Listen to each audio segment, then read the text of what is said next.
thoughts on the movie Guillermo del Toro's Frankenstein. And let me tell you, it does not disappoint any way, shape, or form. I love this movie. It is by far one of my most favorite Gothic movies there is. And I actually made sure I prepared myself for this movie. What do I mean by that? Let me tell you a little something. When Crimson Peak first premiered in the cinema, I was excited for it because, you can't go wrong with Guillermo del Toro's. When I went to go see it, I felt disappointed because it wasn't what I was expecting. And that was because I went in with the mindset that it was going to be a horror movie, like Boo. With that mindset, I couldn't really appreciate the movie for what it was, in fact, a Gothic story. So when I rewatched it again on Netflix, I'm going like, oh my god, I'm a goddamn moron. I saw this movie the wrong way. So I had to prepare myself mentally for Frankenstein, thinking to myself, okay, I shouldn't be watching this as a story of a man who wants to piss off God and pretty much just say, hey, what you can do, I can do better. Watch it. No, I went with the mindset of, okay, this is going to be a guy who does something horrible, and there's going to be some consequences to this. A true Gothic story. And when I was watching it, I was not disappointed at all. This movie is amazing. It is so good. And the casting, my God, the casting, it's just... like I said, you can't go wrong with Del Toro. He is brilliant when it comes to the Gothic and the horror genre. And this is one of his best films yet. And if anything, this just tells people, give this man license to make Mountains of Madness. I don't care how much it costs, let him make it. Frankenstein is proof he knows what he's doing. He can do it. He's brilliant. God damn it. Let him cook. Like I say, I'm glazing Del Toro a lot, but of course I am, because this movie is goddamn brilliant. Okay, now we're going to go ahead into spoiler territory, so for people who haven't seen it, which is kind of blasphemous in my opinion, shame. You might want to click away or do something else. But I'm going to give a bit of a breakdown as to why this movie is amazing. So bear with me. First of all, what I love about the story is that it divides itself into two parts. You get Victor Frankenstein's perspective, and then you get the creature's perspective. What I think was really good is that it did not focus on the horror, it focused on the dread. And that was built up thanks to the brilliant casting and the brilliant performances of these actors. I'm going to try not to go one by one because I don't want this to be too much of a long video, but I'm just going to try and break down what I thought were the best parts of these characters.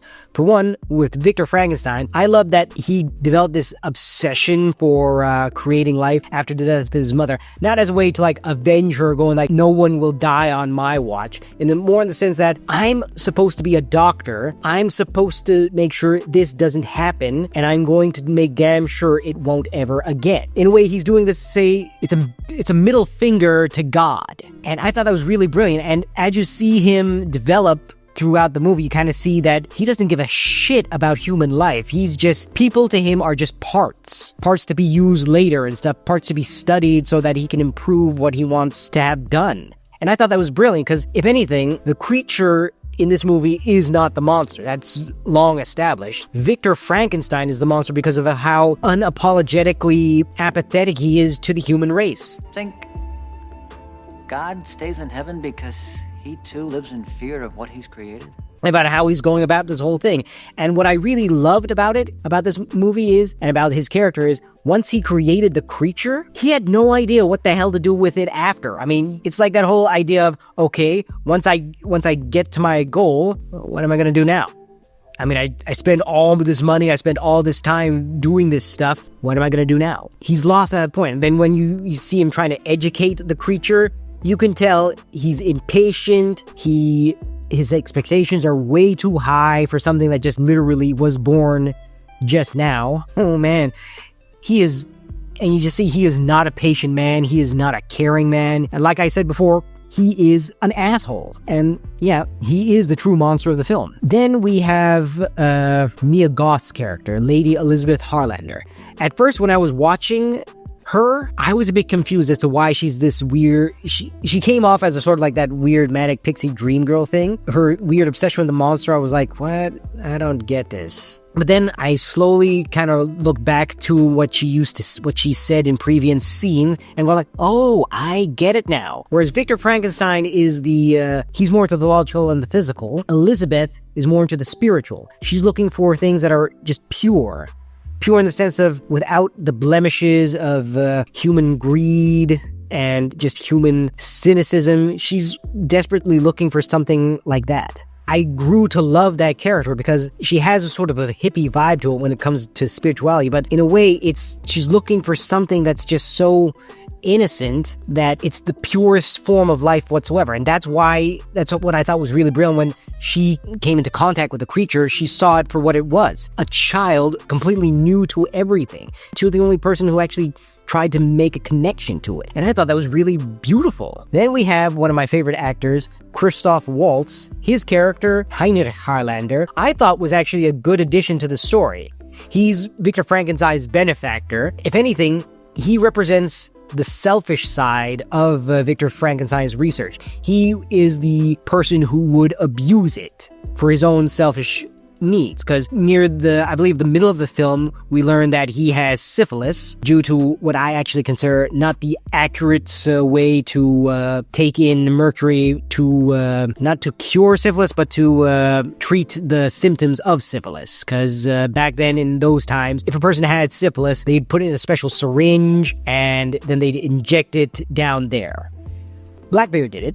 So his character, like I said, he is the selfish side of Victor Frankenstein's quest. Since he has syphilis, he's looking for a way to live forever, and he thinks, okay, if Victor Frankenstein's research is correct and we can create life from a couple of dead bodies, maybe he can put my brain in that body so I can live forever. And I thought that was actually quite brilliant. Now we get to the best character of the movie, the creature itself, played by Jacob Elordi. That is the best performance I've ever seen when it comes to a creature feature. He doesn't lumber around like Boris Karloff. He doesn't exude a huge sort of a monstrous appearance like Robert De Niro did in Mary Shelley's Frankenstein. He did this really haunting performance of like this strange creature trying to take in its surroundings, trying to figure out where he is, what he is. And as you see his side of the story as he develops, it's painful. It's so tragic. You just, oh my God, I felt like all I wanted to do was just reach into the screen and give that guy a hug just because, holy crap, you've been through too much. This is too much for you to handle. And of course, let's not forget the cinematography of this film. It's so well done. Guillermo del Toro really just did way more than his best. And my God, I've watched this movie twice now, and I still can't get over how amazing it is. And I'm gonna watch it again. I'm gonna watch it till the cows come home. I'm gonna watch it until they give me Guillermo del Toro's Mountains of Madness, and I'll watch that over and over again. So please, people, if you love movies, if you love good stories, watch this movie. It is definitely 10 out of 10 for me.